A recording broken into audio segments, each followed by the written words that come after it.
Study with Mehra sir. हम राजस्थान के इतिहास में कर रहे थे राजस्थान की प्राचीनतम सभ्यताएं। क्या कर रहे थे?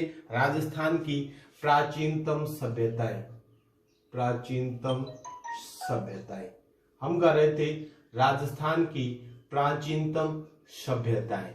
उसमें हमने कालीबंगा सभ्यता है, इस तरीके से सभ्यताएं हमने की है काफी। अब उसी में आगे आती है बेराट सभ्यता। क्या आती है? बहुत इंपॉर्टेंट है, ध्यान से समझिएगा। बेराट सभ्यता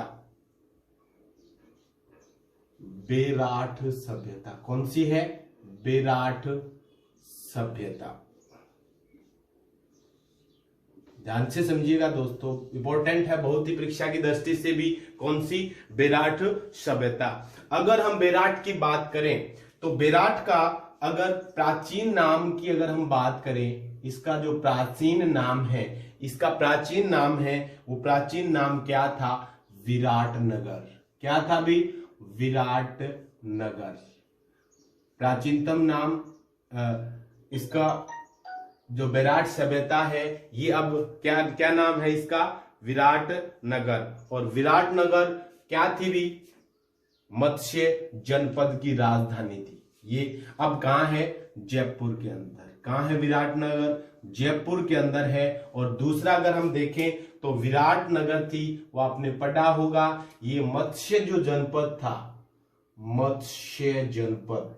कौन सा? मत्स्य जनपद की राजधानी भी थी। क्या थी? मत्स्य जनपद की राजधानी। ये भी आपको ध्यान रखना होगा कि विराटनगर जो था वो जयपुर के अंदर है। और ये बेराट सभ्यता का ही, जो विराटनगर का ही प्राचीनतम नाम क्या था? बेराट था। विराटनगर जयपुर में। और अगर हम बात करें तो ये मत्स्य जनपद की राजधानी है। एक चीज और देखिए दोस्तों, मत्स्य जनपद और मत्स्य संघ दोनों अलग अलग हुआ है। राजस्थान का जब एकीकरण किया गया, उस समय जो सब सर्वप्रथम बनाया गया, जो अलवर भरतपुर और उनको करौली धौलपुर से बनाया था, कौन सा? मत्स्य संघ, जिसकी राजधानी क्या थी? अलवर। तो उसी तरीके से मत्स्य जनपद की राजधानी क्या थी? विराटनगर। क्या थी? विराटनगर। और ये कौन सी सभ्यता है? बेराट सभ्यता। यानी बेराट सभ्यता है उसका, या विराटनगर का पुराना नाम क्या था? बेराट। और इसको किस नाम से जाना जाता है? विराटनगर। अब हम बात करते हैं, कोई भी सभ्यता है, सभ्यता जो है वो किसी नदी के किनारे विकसित होती है। क्या होती है? किसी नदी के किनारे विकसित होती है। अगर हम बात करते हैं बेराट सभ्यता की, तो ये जो विकसित हुई है, ये हुई है बाणगंगा। कौन सी? बाणगंगा, या इसे ताला नदी क्या कहते हैं? ताला नदी, या इसे हम क्या कहते हैं? अर्जुन की गंगा भी कहते हैं। क्या कहते हैं? अर्जुन की गंगा। बात ये आती है दोस्तों, इसको बाणगंगा, ताला नदी या अर्जुन की गंगा क्यों कहा जाता है? कि माना जाता है कि जब पांडव अपने अज्ञातवास में राजस्थान इधर आए हुए थे, तो यहाँ क्या है कि जो द्रौपदी, उनको प्यास लग जाती है, पानी की व्यवस्था नहीं होती, तो अर्जुन अपने बाण धरती में मारता है, तो जिससे क्या है, वहां एक नदी प्रभावित हो जाती है। इसलिए इसे बाणगंगा या अर्जुन की गंगा कहा जाता है। तो इस तरीके से ये जो बेराट सभ्यता है, ये बाणगंगा नदी के किनारे है। तो इस तरीके से बेराट सभ्यता के सर्वप्रथम अगर प्रमाण मिले हैं, तो इसके सर्वप्रथम प्रमाण महाभारत में मिले। सर्वप्रथम प्रमाण कहां मिले हैं? महाभारत। तो इंपॉर्टेंट क्वेश्चन है कि महाभारत के अंदर किस सभ्यता के प्रमाण मिले हैं?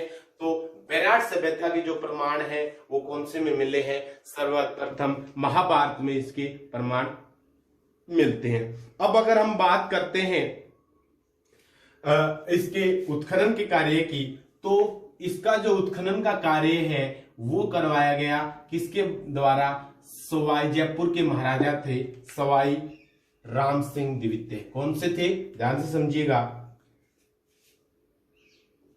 सवाई राम सिंह सेकंड, ये ध्यान रखिएगा।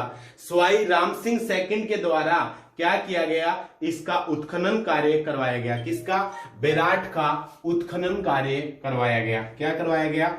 उत्खनन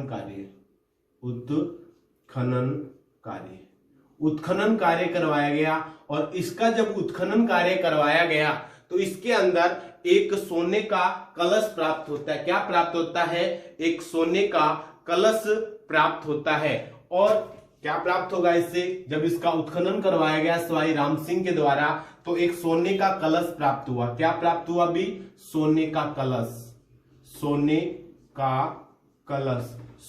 कलश प्राप्त हुआ। और माना जाता है कि इस कलश के अंदर जो गौतम बुद्ध थे उनकी अस्थियां थी। क्या थी? गौतम बुद्ध की अस्थियां।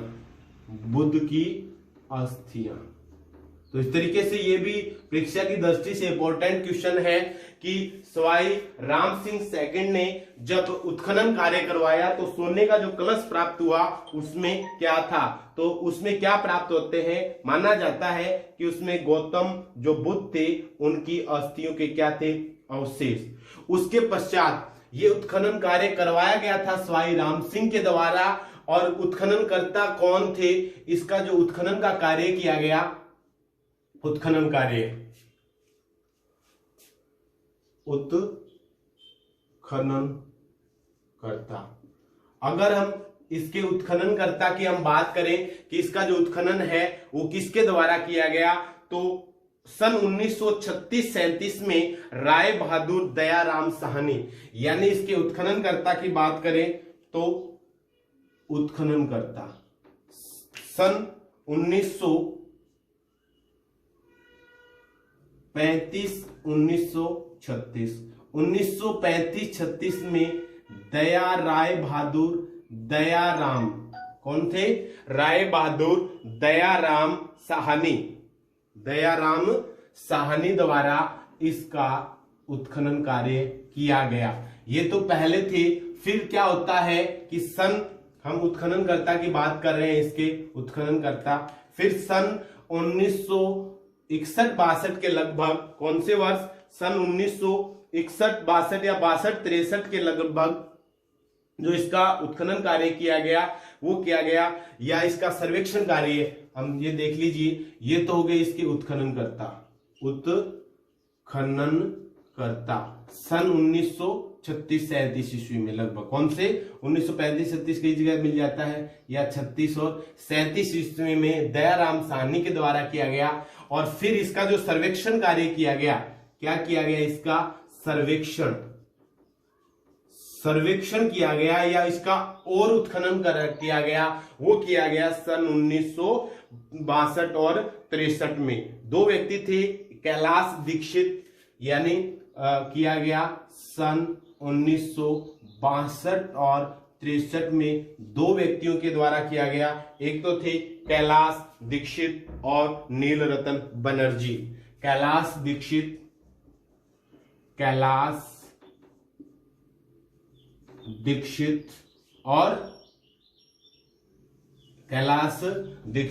और कौन थे भी दूसरे? नीलरतन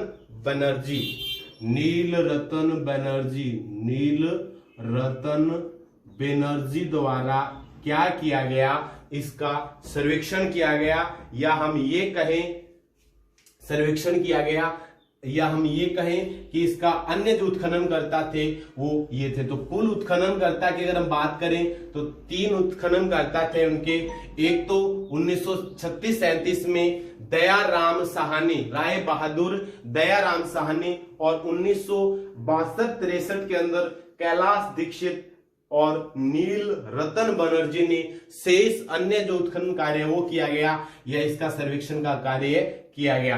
तो इस तरीके से ये मुख्य जो इंपॉर्टेंट क्वेश्चन हम देखते हैं कि जो बेराट सभ्यता है, बेराट सभ्यता का दूसरा नाम क्या है? विराटनगर। विराटनगर कहाँ है? जयपुर के अंदर। विराटनगर को क्या था? मत्स्य जनपद की राजधानी। बैराट सभ्यता है कौन सी नदी के किनारे है? बाणगंगा या ताला नदी या अर्जुन की गंगा है उसके किनारे। अब इतने नाम क्यों कहा गया कि माना जाता है कि जब पांडव अज्ञातवास में यहाँ आए थे मेवाड़ की तरफ, तो यहाँ पर वो क्या करते हैं कि जो द्रौपदी है उसको प्यास लग जाती है और पानी नहीं होने की वजह से अर्जुन, माना जाता है कि अर्जुन ने अपने बाण से वहां पर पानी की नदी चला दी थी। उसी नदी को बाण गंगा, ताला नदी या अर्जुन की गंगा कहा जाता है। या अगर हम ये कहें कि बैराट संबंधा, जो बैराट सभ्यता है इससे संबंधित जो सर्वप्रथम अगर कहीं प्रमाण मिले हैं तो वो कहां बताया गया फिर, क्योंकि ये महाभारत का यह स्थान है तो माना जाता है कि इससे संबंधित सर्वप्रथम चर्चा कहां की जाती है, कहां से मिलते हैं इसके प्रमाण? महाभारत में बैराट सभ्यता के प्रमाण हैं वो मिलते हैं। इसके अलावा अगर हम बात करें कि इसका उत्खनन कार्य किसके द्वारा करवाया गया? उत्खनन कार्य सवाई राम सिंह सेकंड इनके द्वारा उत्खनन का कार्य किया। आपको याद होगा सवाई राम सिंह सेकंड जिनके कार्य शासन काल के अंदर, जिनके शासन के काल के अंदर राजस्थान जयपुर है उसको क्या है पिंक कलर से रंग दिया गया था। तो वही सवाई राम सिंह सेकंड ने उत्खनन कार्य करवाया। कब करवाया? 1936 और 37 में। किसके द्वारा किया गया? राय बहादुर दयाराम साहनी। किसके द्वारा? राय बहादुर दयाराम साहनी। और क्या होता है जब इसका उत्खनन कार्य किया गया तो इसके अंदर सोने का कलश, एक सोने का कलश प्राप्त होता है और कलश के अंदर माना जाता है कि गौतम बुद्ध की अस्थियां थी। तो ये भी इंपॉर्टेंट क्वेश्चन है कि गौतम बुद्ध की अस्थियां कौन सी सभ्यता में प्राप्त होती है? बैराट सभ्यता। एक विशेष ध्यान और क्या रखोगे आप कि बैराट सभ्यता से संबंधित इंपॉर्टेंट चीज क्या है? आप मान के चलिए, यानी आपको कहीं पे भी मौर्य काल, कौन सा? मौर्य काल या आपको गौतम बुद्ध यानी बौद्ध धर्म या फिर सम्राट अशोक, इस तरीके से संबंधित अगर कोई भी क्वेश्चन पूछा जाता है ना तो सबसे अधिक प्रमाण इसके कहां मिले? बैराट सभ्यता में मिले। पूछे जा सकते कि मौर्य कालीन या बौद्ध धर्म संबंधी जो अवशेष है या जो प्रमाण है वो कहां प्राप्त हो रहे हैं, तो कहां प्राप्त हुए हैं? बैराट सभ्यता। ये चीज आप ध्यान रखोगे, मौर्य काल या फिर सम्राट अशोक या इनसे संबंधित जो है वो यहां आपको प्राप्त हुई। अब हम बात करते हैं इसके अलावा जो ये हमारी बैराट सभ्यता है इसका उत्खनन कार्य पहले भी किया जा चुका था। ठीक है, माना जाता है कि ये उन सवाई राम सिंह ने करवाया था, लेकिन उससे पहले भी प्रमाण मिलते हैं कि इसका उत्खनन कार्य किया गया था। अब कैसे? कि यहां 3 पहाड़ियां हैं। क्या है? 3 पहाड़ियां। यहां कितनी पहाड़ियां थी? 3 पहाड़ियां हैं।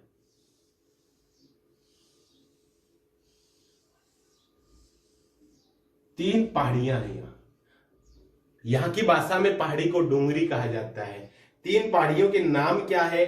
एक तो है बिज्जक की डोंगरी। कौन सी है? बिज्जक की डोंगरी। एक कौन सी है? गणेश डोंगरी। और एक कौन सी है? भीम डोंगरी।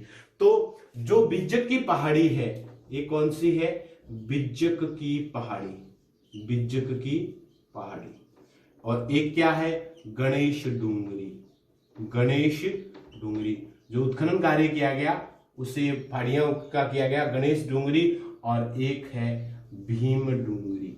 क्या है? ध्यान से समझिएगा दोस्तों। एक था बिज्जक। अब बात यह आ जाती है कि इसे बिज्जक की पहाड़ी क्यों कहा गया? कि बिज्जक की पहाड़ी क्यों कहा जाता है? कि इसका जो उत्खनन का कार्य करवाया गया, इसका उत्खनन कार्य है वो किया गया सन 1837 ईस्वी के अंदर। और इससे 2 शिलालेख प्राप्त हुए। क्या प्राप्त हुए? 2 शिलालेख प्राप्त होते हैं। क्या प्राप्त हुए? 2 शिलालेख। जो शिलालेख प्राप्त हुए हैं इनको कहा गया है भाब्रू का शिलालेख। क्या कहा गया है? भाब्रू का शिलालेख। भाब्रू का शिलालेख। दो शिलालेख प्राप्त हुए, भाब्रू का शिलालेख प्रथम और भाब्रू का शिलालेख द्वितीय। भाब्रू का शिलालेख द्वितीय। दो शिलालेख प्राप्त हुए, भाब्रू का शिलालेख प्रथम और दूसरा कौन सा, भाब्रू का शिलालेख द्वितीय। जो भाब्रू का शिलालेख जो पहला है उसकी अगर हम बात करें, भाब्रू का शिलालेख जो पहला है अगर हम बात करें तो ये जो शिलालेख था, ये जो शिलालेख है इसके जो खोजकर्ता थे, इसके खोजकर्ता कब किया गया, 1837 ईस्वी में। 1837 ईस्वी में ब्रिटिश एक ये ब्रिटिश थे जिनका नाम था कैप्टन बर्ट। कैप्टन बर्ट है, उसके द्वारा ये शिलालेख है उसको खोजा गया, जिसका भाब्रू का शिलालेख फर्स्ट 1837 ईस्वी में, और ये शिलालेख खोजा गया। और ये जो शिलालेख है ये गोल पहिए के आकार का था। कौन से आकार का था, एक गोल पहिए के आकार का शिलालेख है। और इसका उत्खनन कार्य किसके द्वारा किया गया, कैप्टन बर्ट। अब सामान्यतः ये कहा जाता है कि जो कैप्टन बर्ट है इसको वहां सामान्य भाषा में क्या कहते थे, बिज्जक कहते थे, और उन्होंने इस पहाड़ी का क्या किया, उत्खनन का कार्य किया, इसलिए इसका नाम रख दिया गया बिज्जक की पहाड़ी। क्या नाम रख दिया गया, बिज्जक की पहाड़ी। इसके अलावा भाब्रू का शिलालेख जो दूसरा है, भाब्रू का शिलालेख जो दूसरा है उसका जो उत्खनन कार्य किया गया लगभग 1871 और 72 में। कौन से में, 1871 और 72 के अंदर इसका क्या किया गया, उत्खनन का कार्य किया गया। और ये जो उत्खनन का कार्य है ये एक ब्रिटिश थे कार्लाइल, किसके द्वारा किया गया, कार्लाइल। तो इस तरीके से ये दो क्वेश्चन इंपॉर्टेंट है कि भाब्रू का शिलालेख फर्स्ट है उसका खोजकर्ता कैप्टन बर्ट 1837 ईस्वी में, और दूसरा जो भाब्रू का शिलालेख सेकंड है उसका कार्लाइल ने कब, 1871 और 72 ईस्वी के अंदर क्या किया गया, इसका उत्खनन कार्य है वो किया गया। अगर हम बात करें ये जो शिलालेख प्राप्त हुआ ये किस तरीके का था, एक गोल पहिए के आकार का शिलालेख प्राप्त हुआ। भाब्रू का जो शिलालेख है ये गोल पहिए का आकार का था। और क्या होता है कि इस पहाड़ी को काटकर सन 1840 ईस्वी में, सन 1840 3 साल बाद इसको सन 1840 के अंदर कोलकाता के अंदर म्यूजियम है, कोलकाता के अंदर जो म्यूजियम है वहां इसको स्थापित कर दिया जाता है। और आज भी ये जो भाब्रू का शिलालेख है उस कोलकाता के म्यूजियम में स्थापित है। कौन सा, जो कैप्टन बर्ट ने 1840 में क्या किया गया था, इनके द्वारा, कैप्टन बर्ट के द्वारा सन 1837 ईस्वी में जिसका क्या किया गया, उत्खनन का कार्य किया गया। अब हम बात करते हैं भाब्रू का जो शिलालेख फर्स्ट है वो जो हमें प्राप्त हुआ, क्या प्राप्त हुआ, भाब्रू का जो शिलालेख जो प्राप्त हुआ है, ये जो दोनों ही शिलालेख है, दोनों ध्यान रखना, ये जो दोनों शिलालेख प्राप्त हुए हैं ये जो सम्राट अशोक से संबंधित थे। किसके द्वारा लिखे गए थे, ये सम्राट अशोक, ये ध्यान रखना, सम्राट अशोक के ये दोनों ही जो हमारे ये जो शिलालेख प्राप्त हुए हैं ये किसके होते हैं, भाब्रू का शिलालेख फर्स्ट और भाब्रू का शिलालेख सेकंड, दोनों ही सम्राट अशोक।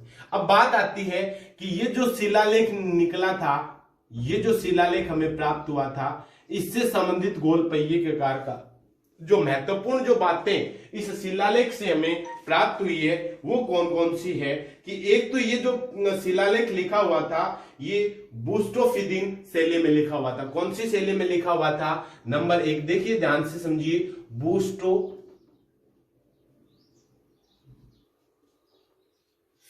शैली, एक शैली थी।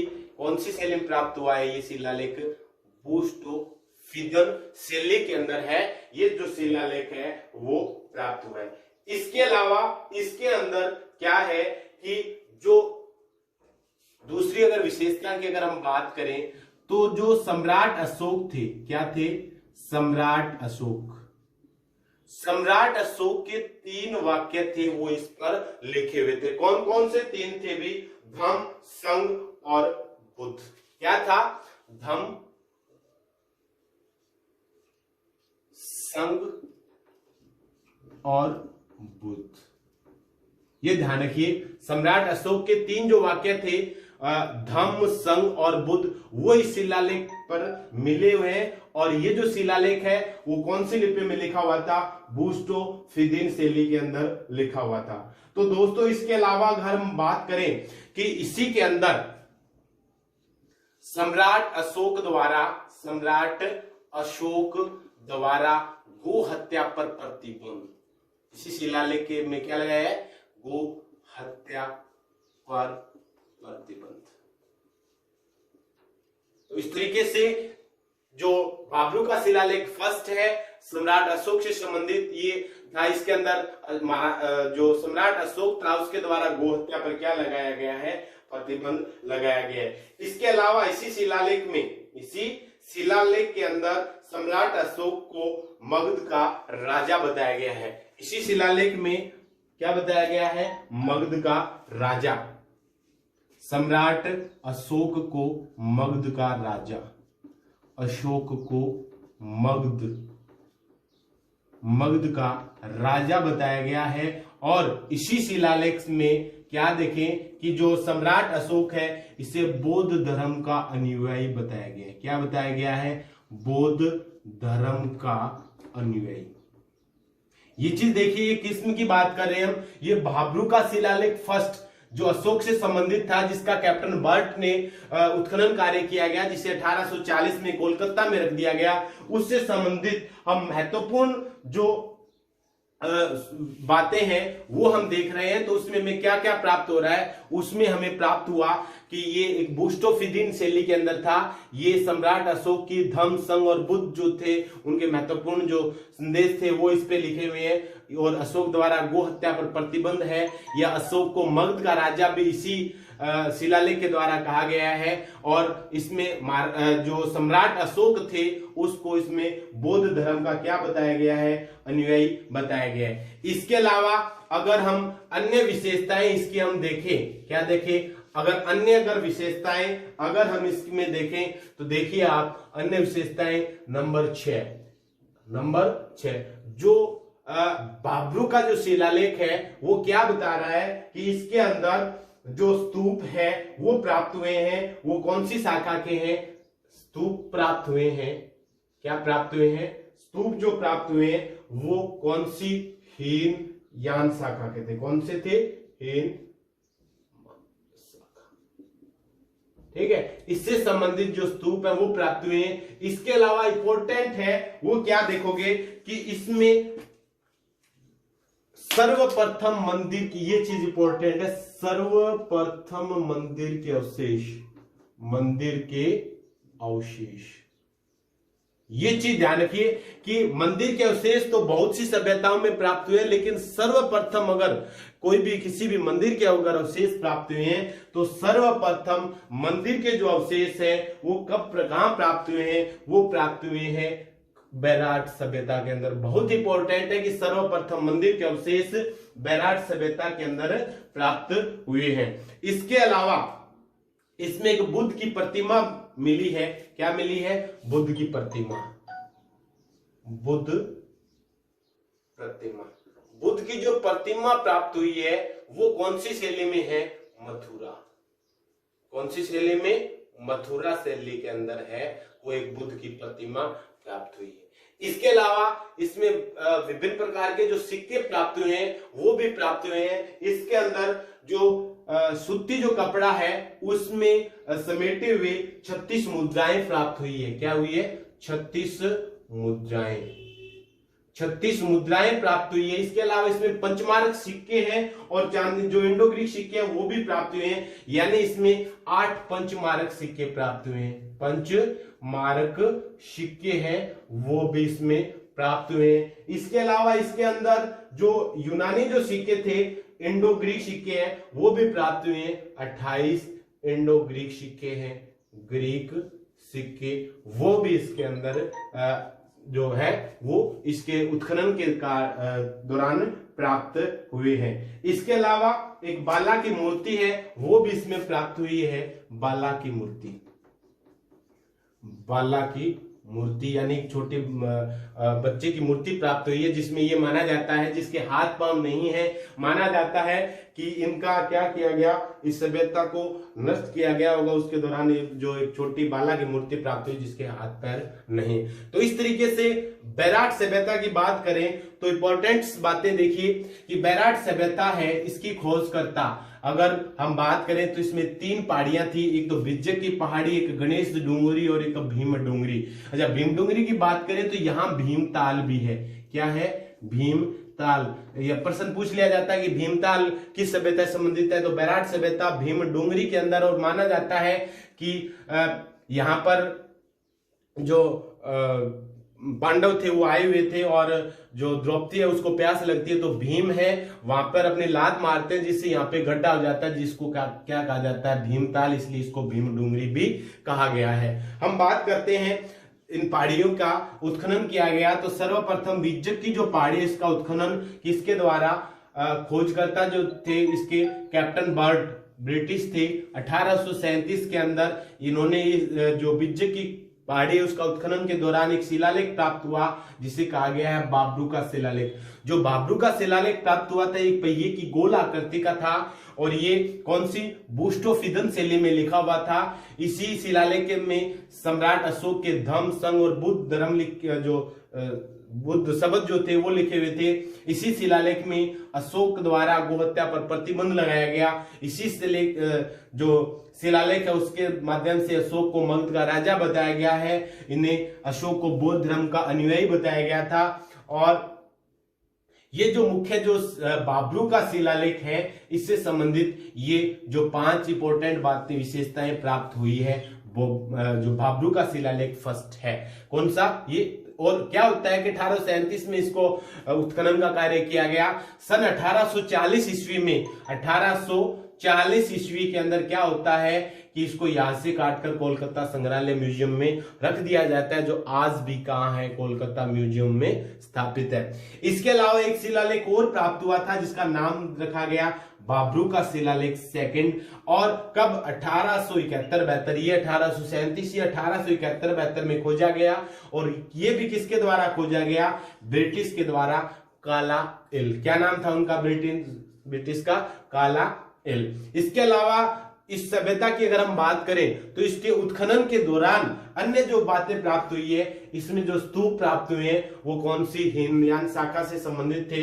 और ये चीज इंपॉर्टेंट है कि सर्वप्रथम मंदिर के अवशेष तो बहुत सी सभ्यताओं में प्राप्त हुए हैं, लेकिन सर्वप्रथम अगर हम बात करें तो मंदिर के अवशेष बैराट सभ्यता के अंदर ही प्राप्त होते हैं। इसके अंदर एक बुद्ध की प्रतिमा भी मिली है, जो कौन सी शैली में है? मथुरा शैली के अंदर है।